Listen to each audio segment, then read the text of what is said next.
Na vez seguinte que a Virgem Maria apareceu, ela disse: vá para o topo do monte e reúna todas as flores que puder encontrar. Ele colheu as flores em seu manto e as levou ao bispo.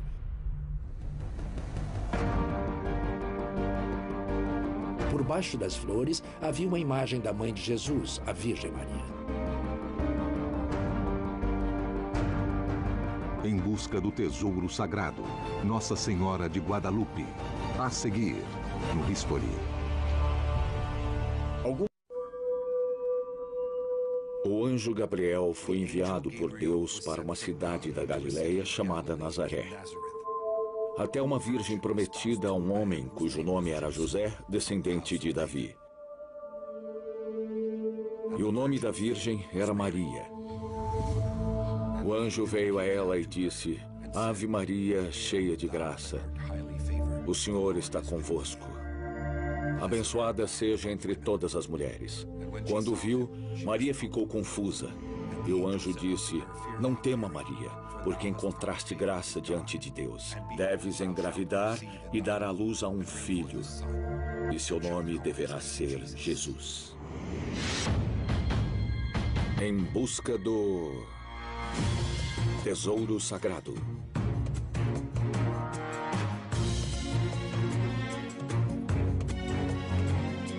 Religião, ciência, tradição, teologia, tesouro sagrado. Em busca do tesouro sagrado. Em busca do tesouro sagrado.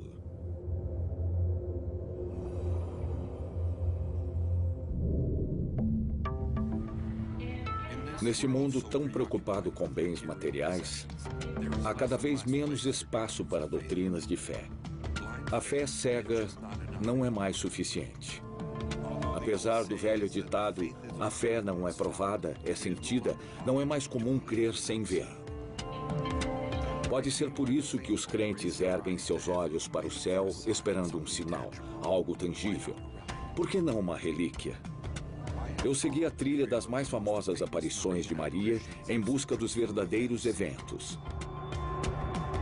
Algumas imagens filmadas por equipes de televisão deram informações novas sobre esses fenômenos.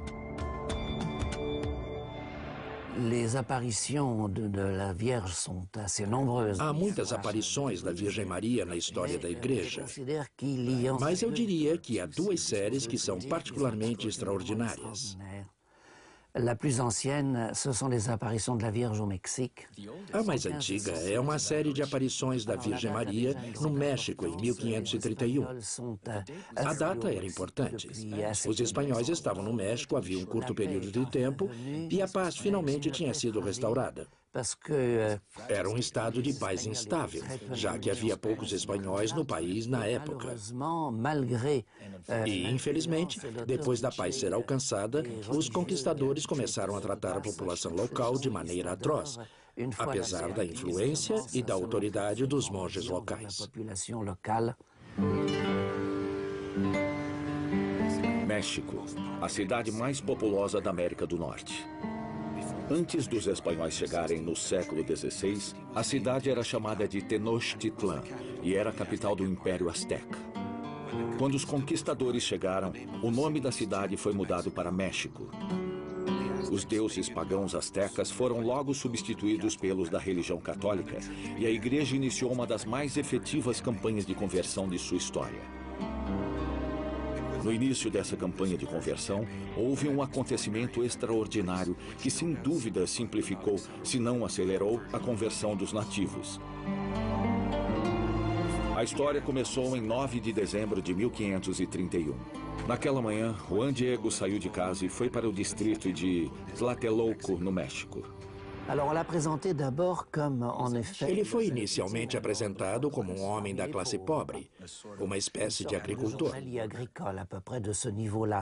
Ele vivia na classe social mais baixa com seu tio, Juan Bernardino, em extrema pobreza. Num dos documentos mais antigos que temos, ele é descrito como um pobre camponês. Há duas palavras na língua nahuatl para descrever a pobreza. Uma dessas palavras significa que a pessoa não só sofre de pobreza material, mas também é de uma classe social muito baixa. Já a segunda palavra significa que a pessoa sofre de pobreza material, mas vem de uma classe nobre. E essa é a palavra para descrever Juan Diego. Acho que ele era parte da classe média dos índios. Eles eram relativamente a favor dos espanhóis, comparados aos outros índios que eram praticamente escravos. Ele était déjà converti et il allait Ele se converteu e ia com frequência à catedral no centro da cidade para receber instrução religiosa e ir à missa. pour avoir un complément de formation religieuse, assister à la messe. Donc, en 1500, Em 1531, o país passava por um período importante e a Virgem Maria não apareceu diante do bispo local, que não tinha sido consagrado como bispo ainda, só tinha sido indicado. Ela também não apareceu para nenhum outro clérigo no México. Ela apareceu para um camponês indígena. Em busca do tesouro sagrado.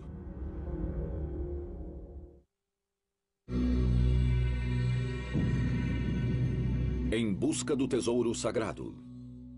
As aparições da Nossa Senhora de Guadalupe foram os primeiros casos oficiais relatados na América do Norte. Ela apareceu para um camponês indígena convertido no México.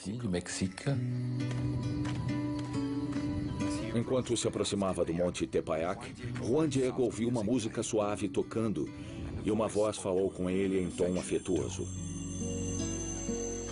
Juan Dieguito, a voz chamou. Curioso, o índio subiu o monte e encontrou uma bela jovem de voz doce diante dele. A Nossa Senhora apareceu para ele e pediu que ele fosse ver o bispo e pedisse a construção de uma capela sobre o local da aparição. E é claro que o bispo respondeu: por que eu deveria construir uma capela baseado numa suposta revelação de um homem do campo, e pediu que ele lhe desse uma prova. No dia seguinte, enquanto ele andava perto do Monte Tepeyac, a Virgem Maria apareceu mais uma vez. Ela queria saber como tinha sido seu encontro com o bispo. Diego admitiu que tinha sido um fracasso. Maria explicou que ele o havia escolhido para aquela missão e pediu que ele voltasse a falar com o bispo. Guiado apenas pela fé, Diego voltou ao México, onde conseguiu mais uma audiência. O bispo continuou cético.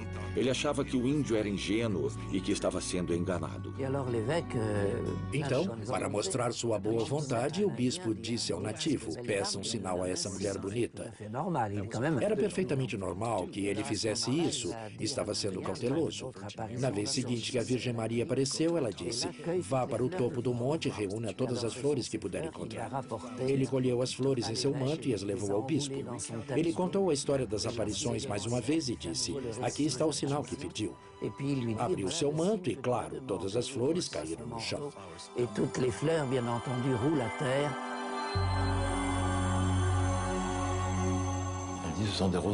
Eram rosas de Castilha, o que impressionou o bispo, que era espanhol. O mais estranho foi a mancha misteriosa que ficou no manto.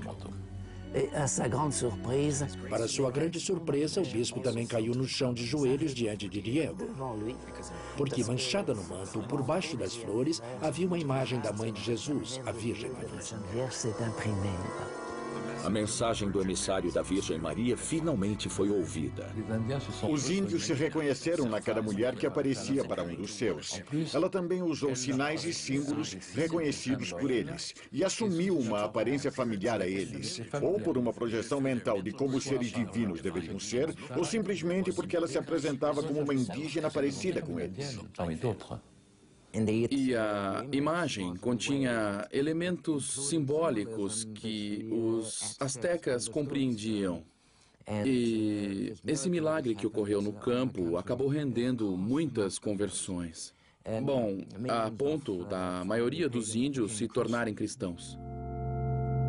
Em 1754, Nossa Senhora de Guadalupe foi declarada Santa Padroeira do México.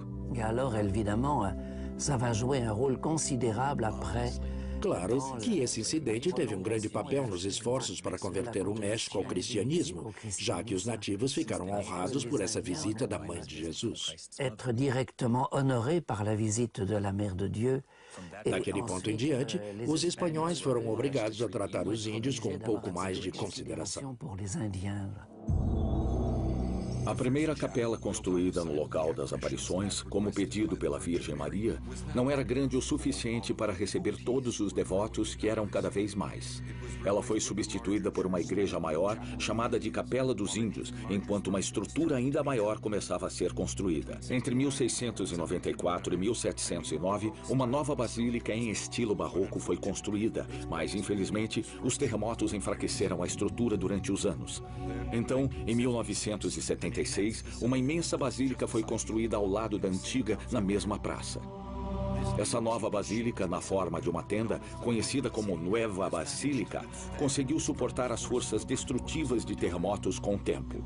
Em momentos bons e ruins, 5.000 católicos chegam aqui a cada dia, sendo aproximadamente 100.000 aos domingos. Em 12 de dezembro, data de aniversário do milagre de Tilma, 1 milhão de católicos vêm aqui para assistir à missa.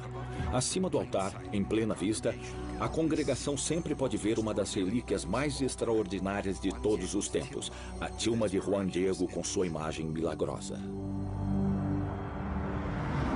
Em busca do tesouro sagrado. Em busca do tesouro sagrado. De todas as figuras bíblicas, sem dúvida a Virgem Maria tem um número recorde de aparições. Suas aparições às vezes dão viradas inesperadas. Em 1996, jornais de todo o mundo relataram que uma imagem da Virgem Maria tinha aparecido na janela de um prédio de escritórios em Clearwater, Flórida. A imagem continuou visível por anos, independente do quanto lavassem as janelas. Em 2004, as 3 janelas foram destruídas. É verdade que geralmente temos a impressão de que as aparições marianas aumentam em quantidade. Acho que elas aumentaram no nosso século, principalmente nas últimas décadas. Ainda precisamos continuar cautelosos e ainda vai levar um tempo para a autenticidade delas ser reconhecida. Na verdade, houve aparições marianas durante toda a história. A mais antiga, e que parece haver um bom motivo para acreditar que era autêntica, provavelmente foi a de Notre-Dame de Puy. De acordo com algumas histórias, aconteceu no ano 47 do primeiro século. Há um bom motivo para se pensar que foi mesmo uma aparição, apesar dos documentos que a descrevem terem sido escritos muito depois. No século IV, a Virgem Maria apareceu para um aristocrata em Roma, pedindo que ele construísse uma capela em seu nome. Essa aparição deve ser a origem da Basílica de Santa Maria Maggiore, em Roma. No entanto, foi só em 1061 que a primeira aparição da Virgem Maria foi documentada quando aconteceu. Ocorreu na pequena cidade de Little Walsingham, em Norfolk, Inglaterra. Depois de aparecer em Walsingham em 1061, a Virgem Maria começou a aparecer mais frequentemente. Cada aparição é parte de um corpo maior que fornece informações facilmente detectadas e marcantes por sua pureza e detalhe. Ocasionalmente, as aparições chamam a atenção por sua natureza espetacular. Nas aparições em Lourdes, o que convenceu os cidadãos e depois as autoridades religiosas foi a simplicidade e o significado profundo das mensagens. Lourdes fica localizada no sudoeste da França. O rio Gave de Pau corre pela cidade, que tem uma população de 16.000 pessoas. Mas uma vez que se chega ao local sagrado, a atmosfera é bem diferente.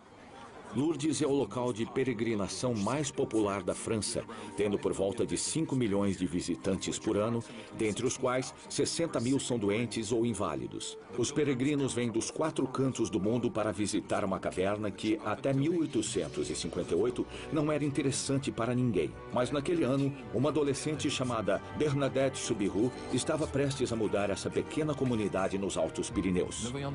A testemunha de Lourdes, Bernadette Soubirous, Era uma criança do que nós aqui na Europa chamamos de quarto mundo, onde você encontra os menos privilegiados da sociedade. Seus pais tinham uma existência miserável e a família vivia em quartos lotados em uma área insalubre chamada de cachorro. Bernadette era asmática, nunca tinha ido à escola. As crianças foram deixadas à própria sorte depois que o pai tinha ficado desempregado. Viviam em estado de miséria extrema. É interessante que as aparições tenham ocorrido quando essa menina e seus amigos estavam pegando ossos para vender a um trapeiro e comprar lenha. Ela era uma menina simples, muito pobre. A fome era constante nas vidas do Subhur. Conta a história que um dia, o irmão mais novo de Bernadette estava com tanta fome que foi encontrado na igreja comendo a cera da vela que caía no chão. Foi nesse clima de extrema pobreza que a Virgem Maria apareceu para Bernadette, sua irmã mais nova, Toinette, e sua amiga Jeanne, em 11 de fevereiro de 1858. As aparições em Lourdes aconteceram em 1858. A Virgem Maria apareceu para uma camponesa que não tinha estudo e só falava o dialeto local. E o que Bernadette disse foi: eu vi uma luz branca na forma de uma mulher. Essa foi a primeira vez de uma luz em forma de mulher. Isso foi interessante porque ela descrevia o que tinha visto, não interpretava nada. Quando ela começou a ver as aparições, ela estava numa caverna. As pessoas começaram a correr para ver as aparições. Houve 8 aparições, eu acho, e espectadores se reuniram na entrada da caverna. Como nas aparições anteriores, Bernadette era a única que podia ver a Virgem Maria. Ela pediu que a entidade escrevesse seu nome. Falando pela primeira vez, a aparição respondeu: não é necessário. Então ela disse a Bernadette: quer fazer a gentileza de vir aqui todos os dias por 2 semanas? Como pedido, Bernadette voltou à caverna todos os dias. Suas visões atraíam cada vez mais devotos. Apesar da aparição não ter se identificado, todos concordaram que devia ser a Virgem Maria. Levou um tempo para que o padre entendesse que era a Virgem Maria. Ele finalmente aceitou quando Bernadette Subhur, a jovem que tinha visto a Virgem Maria, correu até ele e disse em seu dialeto: eu sou a Imaculada Conceição. O padre pensou: não há como ela ter inventado isso, então isso só pode ter vindo da Virgem Maria. Em 25 de fevereiro, algo importante aconteceu com as aparições em Lourdes. Foi aí que a Virgem Maria deu uma ideia totalmente absurda. Ela mandou Bernadette esfregar o chão, que estava cheio de lama, e passar a lama em seu rosto. Todo mundo em volta pensou: ah, tá, agora entendemos. Ela ficou completamente louca, não há dúvidas. Ela está esfregando o rosto na lama e não há outra explicação. Então, de repente, a água saiu do chão. A mesma fonte que começou a fornecer água em 1858 flui até hoje. Bernadette mais tarde disse que a mulher mandou ela beber daquela fonte e apontou o chão lamacento da caverna. Se tornou uma fonte famosa em Lourdes. Foi aí que as opiniões mudaram, mas a sua sinceridade ainda esteve em xeque por muito tempo. Bernadette foi interrogada 2 vezes. Na primeira pelo vigário e na segunda pelo promotor imperial, acompanhado pelo capitão da polícia. Eles não encontraram uma mínima contradição na história da adolescente. Ela foi interrogada. Eles tentaram aterrorizá-la. Levaram uma panela com óleo fervente e não estavam brincando. Eles não disseram simplesmente: nós vamos fazer. Levaram óleo fervente e disseram para ela: se não admitir que mentiu, vamos jogar isso em você. A jovem era tão ingênua que acreditou que eles realmente jogariam. Se ela tivesse tido alguma educação, teria dito: vocês não ousariam. Mas nesse caso, eles a aterrorizaram de verdade. Ela se recusou a negar o que tinha visto, insistindo: não, eu a vi. E aí disse uma coisa que é repetida em toda parte até hoje. Ela não me disse que eu precisava fazer com que acreditassem em mim. Ela só disse que eu precisava contar. Em 1862, as aparições foram oficialmente reconhecidas. Naquele mesmo ano, começou a construção de um enorme santuário dedicado à Virgem Maria. O local se tornou uma parada popular de peregrinação, a maior em toda a França. A Basílica do Rosário e a Basílica da Imaculada Conceição foram construídas na caverna, local onde Bernadette viu as aparições da Virgem Maria. Infelizmente, há pessoas que aparecem em locais de aparições só para ganhar um dinheiro rápido. Eu prefiro chamá-las de mercadores do templo. Essas pessoas criam negócios que alimentam a sensibilidade religiosa de indivíduos, multidões e peregrinos. Elas ganham dinheiro vendendo souvenirs, relíquias, bugigangas. Há delas para todo lado. Pode encontrá-las em Jerusalém e em Lourdes. Elas estão até em Roma. Em Lourdes há algo muito significativo e por isso elas não vendem seus produtos na área sagrada perto da caverna. A cada ano, milhões de peregrinos vêm a Lourdes para meditar ou beber a água da fonte que ainda flui na caverna e tem propriedades curativas. Com os anos, houve várias pessoas à beira da morte que disseram ter se curado depois de visitar Lourdes, apesar da igreja só reconhecer oficialmente mais ou menos 60 dessas curas milagrosas. No período de 140 anos, 6.500 pessoas disseram ter sido curadas. 2.000 desses casos foram reconhecidos pelo Conselho Médico como inexplicáveis. E desses casos, 67 foram reconhecidos como milagrosos. Depois, a Igreja impôs condições tão rígidas para o reconhecimento de curas milagrosas que surgiram menos casos. Na realidade, Deus nos dá muitos sinais, mas ao invés da Igreja assumir a responsabilidade de reconhecer esses sinais, ela delegou sua tarefa aos médicos, dizendo: vocês é que devem reconhecer se uma cura é total, definitivamente e permanentemente inexplicável. Uma cura tem que ser permanentemente inexplicável. Como se pode garantir isso? Houve várias curas reconhecidas como milagrosas, para as quais possíveis explicações foram inventadas. Isso não significa que o milagre não fosse real. Agora, uma ideia completamente falsa do que é milagre, infelizmente apoiada pela Igreja. E eu não sou o único a dizer isso. Pessoas mais competentes pensam como eu. Mas a relíquia mais extraordinária de Lourdes não está em Lourdes, mas em Nevers, a uns 700 quilômetros da caverna onde aconteceram as aparições. Depois de ver as aparições, Bernadette Soubirous abraçou a vida religiosa. Em julho de 1866, ela entrou para a Congregação das Irmãs de Caridade de Nevers.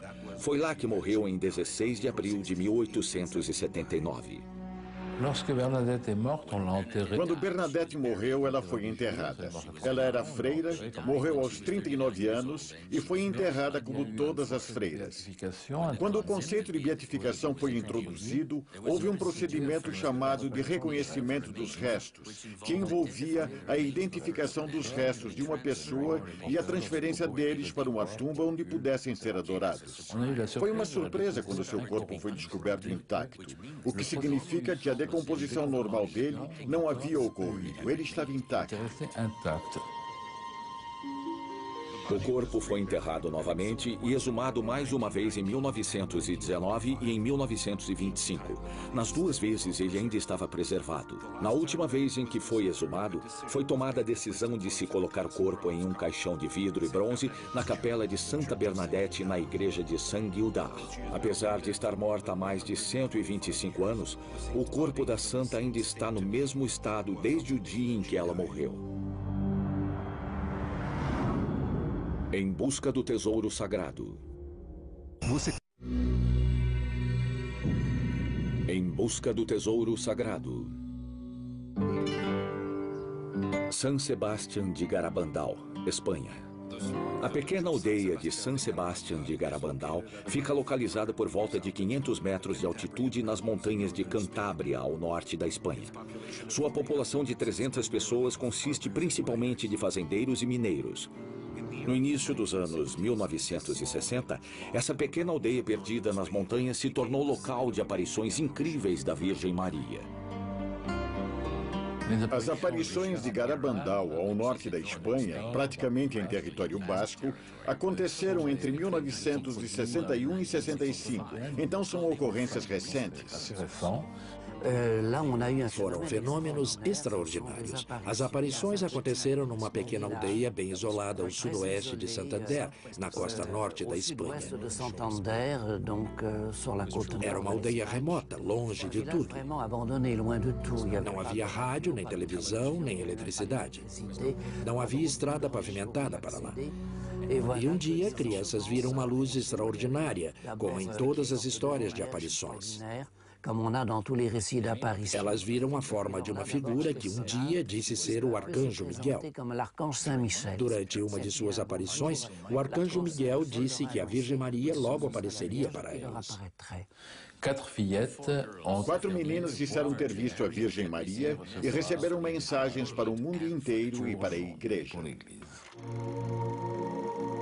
No caso das aparições de Garabandal, houve 2 tipos de trocas entre as visionárias e a Virgem Maria. Algumas foram longas interações nas vidas diárias das meninas. Essas interações foram chamadas de revelações. Depois, houve as mensagens públicas.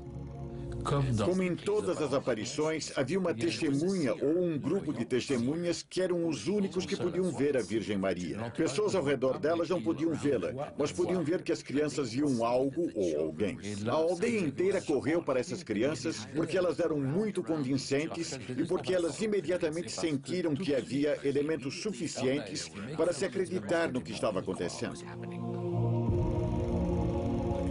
As comunicações continuaram até 1965, com uma aparição, às vezes 2 por dia, num total de aproximadamente 2.000 aparições em 4 anos. As meninas entravam num estado de transe e mostravam um comportamento extraordinário. Elas andavam para trás, caíam no chão ou pesavam 1 tonelada de repente. Seus movimentos eram perfeitamente sincronizados, principalmente quando elas faziam o sinal da cruz. Alguns eventos de levitação foram observados. E uma vez uma hóstia consagrada foi supostamente oferecida a uma das garotas. Alguns eventos foram filmados por repórteres que vinham de todo o mundo. Por exemplo, eles conseguiram capturar as meninas andando em estado de êxtase. Outro incrível incidente também foi filmado: o milagre da hóstia. Em 18 de julho de 1961, um mês depois das aparições começarem, Conchita ficou de joelhos em transe perto de sua casa e mostrou a língua. Seus atos foram vistos por várias testemunhas, inclusive um repórter que filmava a cena. Por um breve momento, todos viram claramente uma hóstia de luz aparecer na língua da visionária. Isso foi um choque para aqueles que duvidavam da autenticidade das aparições de Garabandal até aquele momento. O que era característico nas aparições de Garabandal não eram as mensagens de conversão. Essas são comuns em todas as aparições marianas. As mensagens encorajavam as pessoas a rezar mais, a encontrar o amor em seus corações, a mudar seus corações para mudar o mundo. Mas também havia mensagens mais específicas sobre algumas catástrofes. Por exemplo, uma profecia foi feita de que só haveria 3 papas depois de João 23. Então, houve Paulo VI. Não devemos contar João Paulo I, que só foi Papa por 33 dias antes de ser assassinado. Roma agora reconheceu oficialmente que ele foi assassinado. Depois disso, houve João Paulo II e agora a Bento XVI. Então, teoricamente, ele deve ser o último.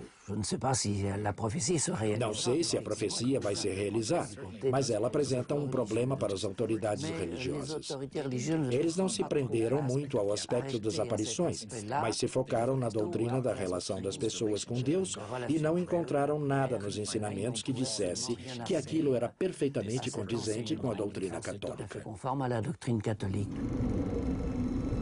O interessante é que durante a mensagem de 18 de junho de 1965, a Virgem Maria atacou abertamente o alto escalão da igreja. Ela os acusou de estarem na estrada para a perdição, levando muitas almas com eles.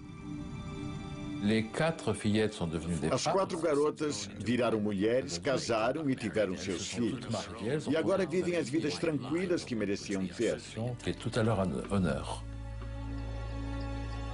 Elas se mudaram para longe da aldeia onde nasceram.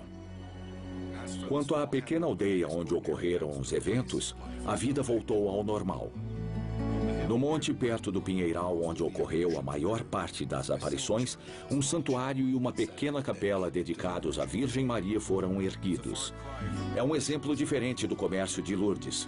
Diferente das aparições anteriores, como as de Lourdes ou as de Nossa Senhora de Fátima em Portugal, as de Garabandal ocorreram na era eletrônica, o que tornou possível a documentação em vídeo.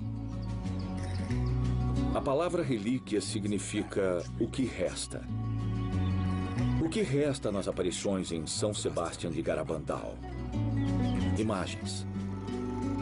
Não só imagens dos devotos comparecendo a uma manifestação divina, como nas fotos tiradas de Nossa Senhora de Fátima, mas imagens relíquias mostrando eventos extraordinários que continuam totalmente inexplicáveis, como as garotas andando em estado de êxtase ou o milagre da hóstia.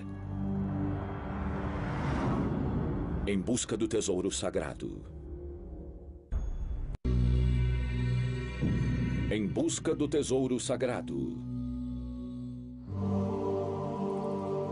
As imagens filmadas em San Sebastián de Garabandal mostram um fenômeno incrível, tanto quanto aqueles de Zaytun no Egito.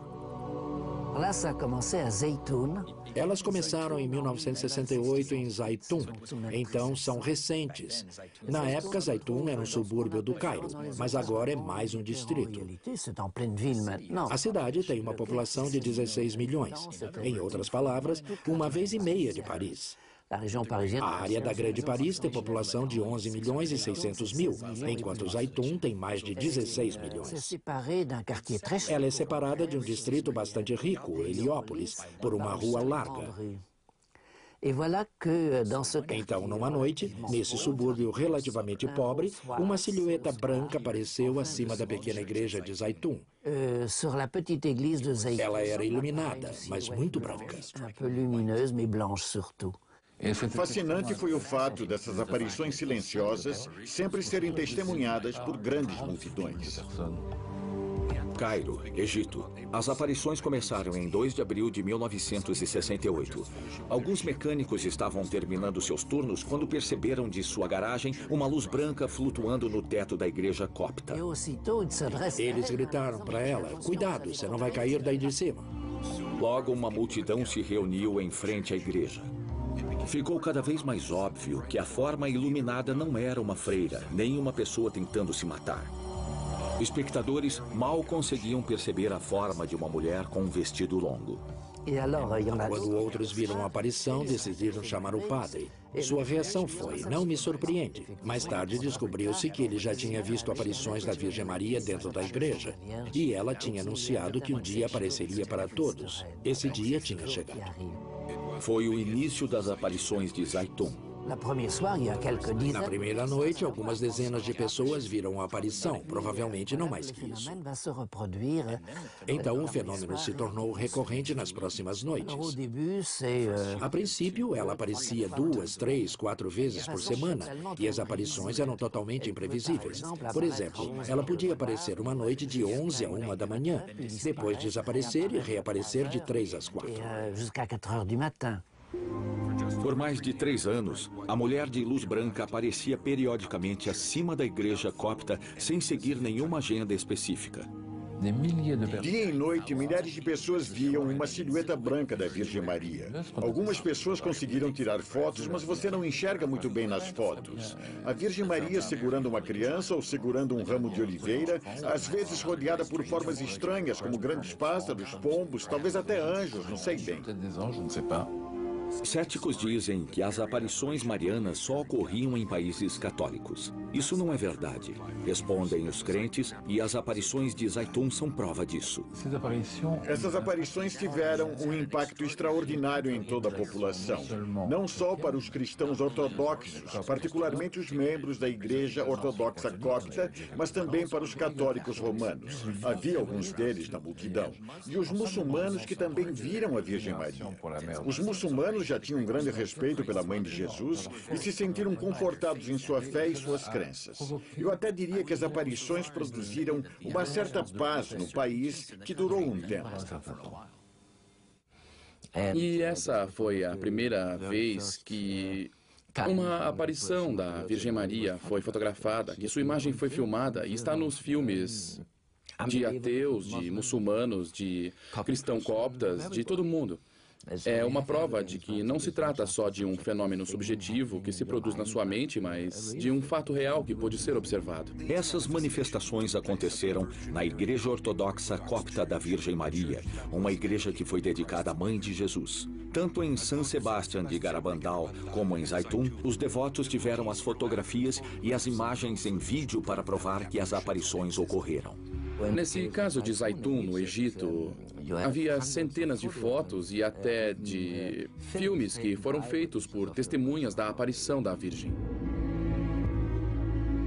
No século XVI, a fotografia ainda não tinha sido inventada, e por isso a imagem impressa na tilma de Juan Diego parecia tão milagrosa. Ela foi mesmo um milagre? Em busca do tesouro sagrado. Em busca do tesouro sagrado. Dúvidas perfeitamente razoáveis, sob mais de um ponto de vista, foram levantadas a respeito da autenticidade da tilma de Juan Diego. O maior problema é que, por muito tempo, não houve documentos contemporâneos. Os primeiros documentos sobre o incidente foram escritos muito depois. Eles só apareceram depois do século XVII, basicamente. E há fortes motivos para dúvidas. Foi inventada uma teoria de que o clero queria santificar e tomar posse de um antigo local de adoração, como a igreja já tinha feito em muitos locais pela Europa, com sucesso, devo dizer. Então as pessoas começaram a dizer, é uma história inventada pelo clero.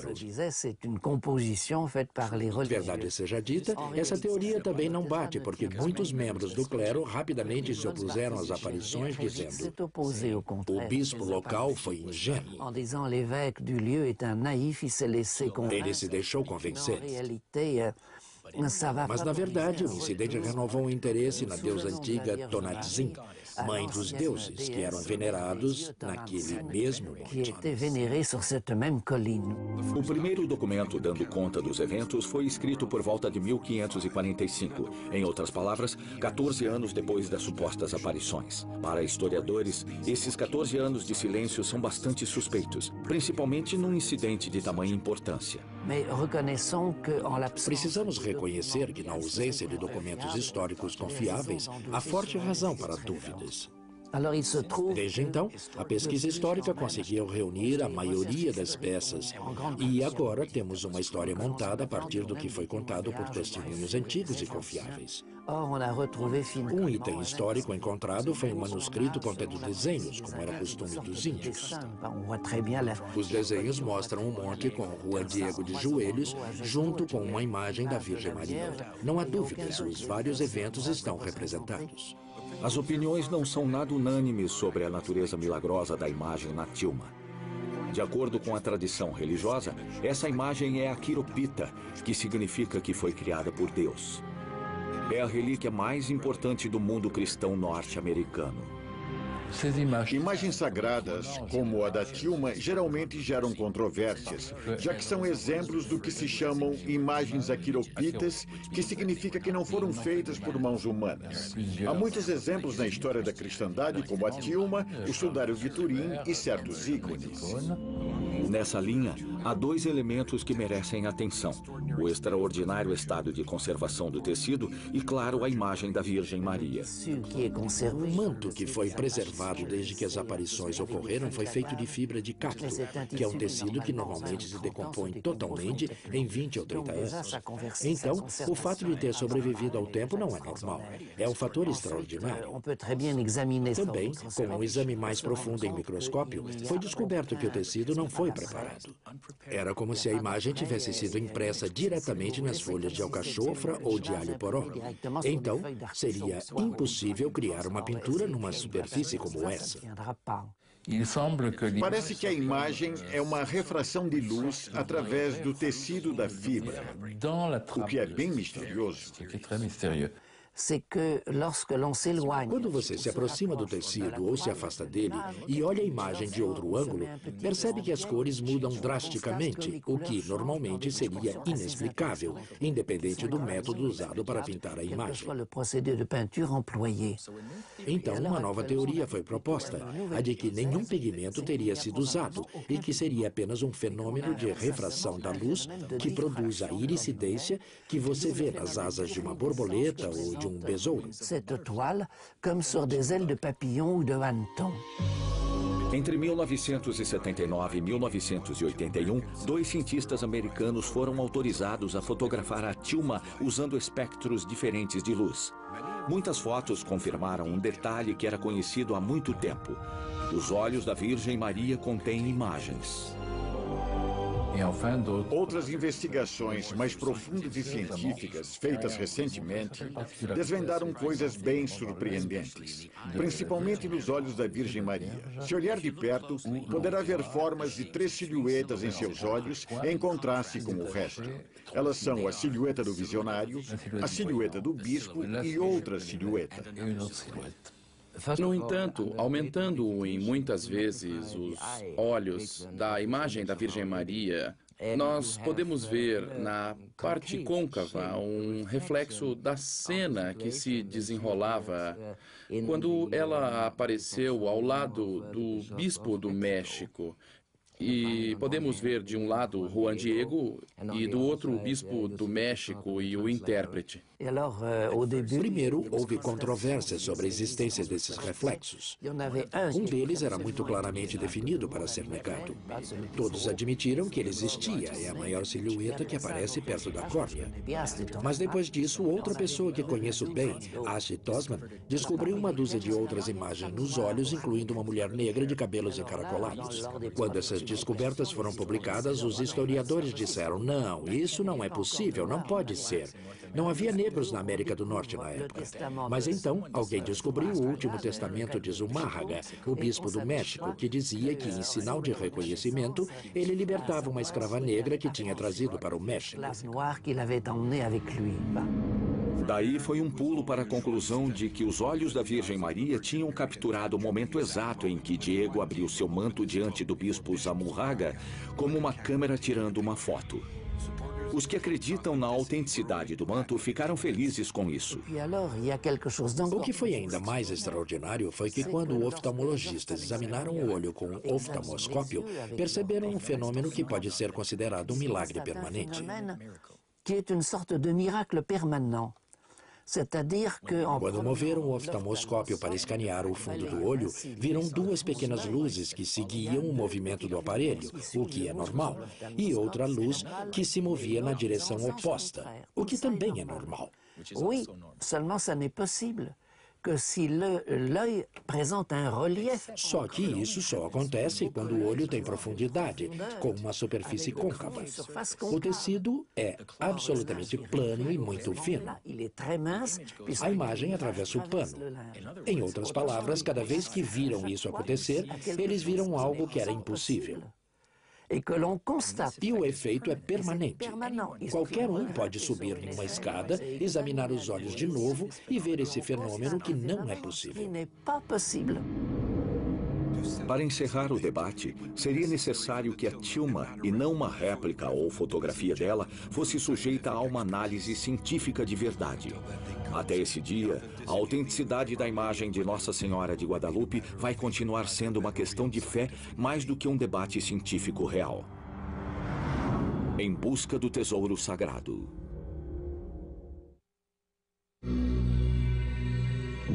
Em busca do tesouro sagrado. Sendo autêntico ou não, o milagre de Nossa Senhora de Guadalupe contribuiu muito para a conversão do povo indígena do México à cristandade. Entre 1532 e 1538, 8 milhões se tornaram cristãos. Hoje em dia, a imagem da Tilma é muito mais do que um simples símbolo religioso. Ela é um emblema nacional visto em toda parte. Toda casa, escola e empresa tem sua imagem. Alguns pintaram a imagem em suas casas, enquanto outros a tatuaram em seus corpos. Toureiros a abordam em seu uniforme como se fosse um talismã para protegê-los. A imagem do manto de Juan Diego não precisa mais provar a autenticidade para ser um símbolo de união, um símbolo que transcende a fé. Eu diria que, provavelmente, as pessoas vão continuar a buscar maneiras de mostrar que seres humanos criaram imagens que foram supostamente criadas pelo divino. E acho que há muita especulação sobre uma possível má-fé envolvida. Algumas coisas precisam ser aceitas como são.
Na vez seguinte que a Virgem Maria apareceu, ela disse: vá para o topo do monte e reúna todas as flores que puder encontrar. Ele colheu as flores em seu manto e as levou ao bispo.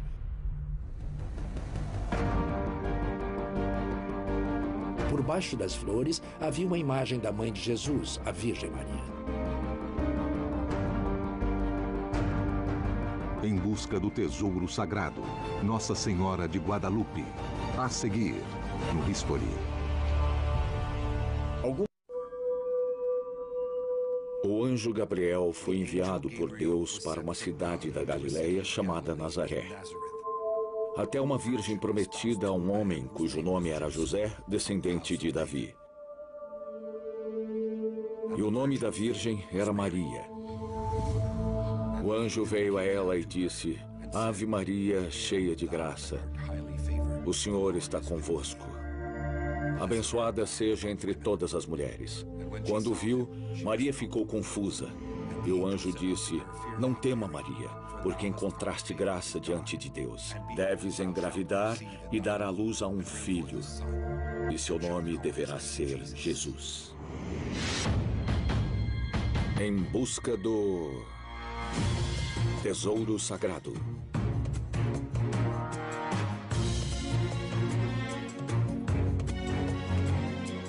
Religião, ciência, tradição.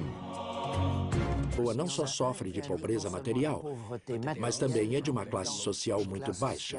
Já a segunda palavra significa que a pessoa sofre de pobreza material, mas vem de uma classe nobre. E essa é a palavra para descrever Juan Diego. Acho que ele era parte da classe média dos índios. Eles eram relativamente a favor dos espanhóis, comparados aos outros índios que eram praticamente escravos. Ele était déjà converti et il allait Ele se converteu e ia com frequência à catedral no centro da cidade para receber instrução religiosa e ir à missa. pour avoir un complément de formation religieuse, assister à la messe. Donc, en 1500, Em 1531, o país passava por um período importante e a Virgem Maria não apareceu diante do bispo local, que não tinha sido consagrado como bispo ainda, só tinha sido indicado. Ela também não apareceu para nenhum outro clérigo no México. Ela apareceu para um camponês indígena. Em busca do tesouro sagrado.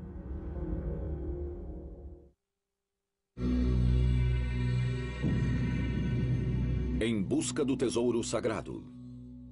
As aparições da Nossa Senhora de Guadalupe foram os primeiros casos oficiais relatados na América do Norte. Ela apareceu para um camponês indígena convertido no México. Enquanto se aproximava do Monte Tepayac, Juan Diego ouviu uma música suave tocando e uma voz falou com ele em tom afetuoso. Juan Dieguito, a voz chamou. Curioso, o índio subiu o monte e encontrou uma bela jovem de voz doce diante dele. A Nossa Senhora apareceu para ele e pediu que ele fosse ver o bispo e pedisse a construção de uma capela sobre o local da aparição. E é claro que o bispo respondeu: por que eu deveria construir uma capela baseado numa suposta revelação de um homem do campo? E pediu que ele lhe desse uma prova. No dia seguinte, enquanto ele andava perto do monte Tepeyac, a Virgem Maria apareceu mais uma vez. Ela queria saber como tinha sido seu encontro com o bispo. Diego admitiu que tinha sido um fracasso. Maria explicou que ele o havia escolhido para aquela missão e pediu que ele voltasse a falar com o bispo. Guiado apenas pela fé, Diego voltou ao México, onde conseguiu mais uma audiência. O bispo continuou cético. Ele achava que o índio era ingênuo e que estava sendo enganado. Então, para mostrar sua boa vontade, o bispo disse ao nativo: peça um sinal a essa mulher bonita. Era perfeitamente normal que ele fizesse isso. Estava sendo cauteloso. Na vez seguinte que a Virgem Maria apareceu, ela disse: vá para o topo do monte e reúna todas as flores que puder encontrar. Ele colheu as flores em seu manto e as levou ao bispo. Ele contou a história das aparições mais uma vez e disse: aqui está o sinal que pediu. Abriu seu manto e, claro, todas as flores caíram no chão. E toutes les fleurs, bien entendu, roulent à terre.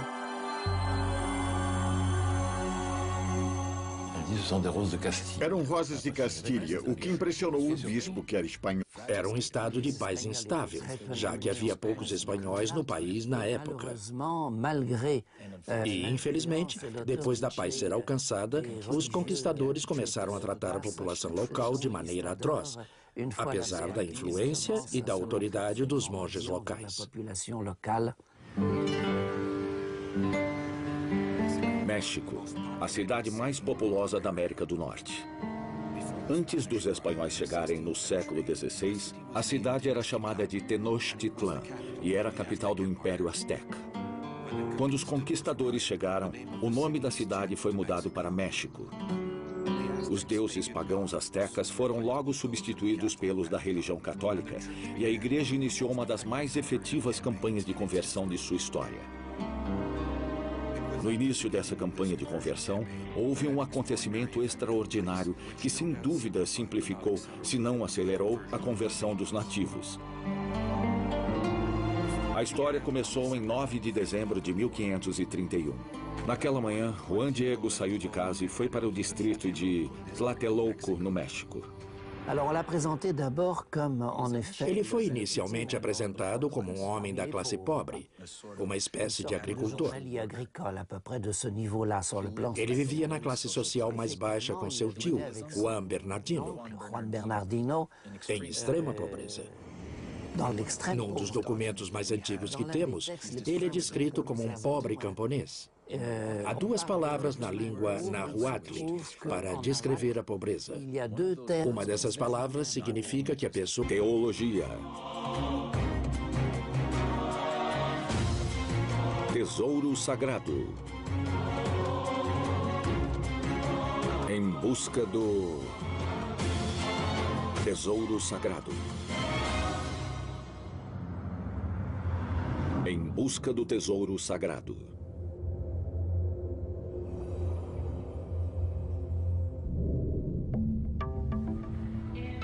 Nesse mundo tão preocupado com bens materiais, há cada vez menos espaço para doutrinas de fé. A fé cega não é mais suficiente. Apesar do velho ditado, a fé não é provada, é sentida, não é mais comum crer sem ver. Pode ser por isso que os crentes erguem seus olhos para o céu esperando um sinal, algo tangível. Por que não uma relíquia? Eu segui a trilha das mais famosas aparições de Maria em busca dos verdadeiros eventos. Algumas imagens filmadas por equipes de televisão deram informações novas sobre esses fenômenos.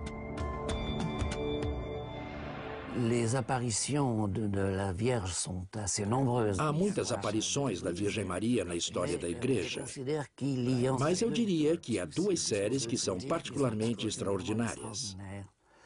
La plus ancienne, ce sont les apparitions de la Vierge au Mexique. A mais antiga é uma série de aparições da Virgem Maria no México em 1531. A data era importante.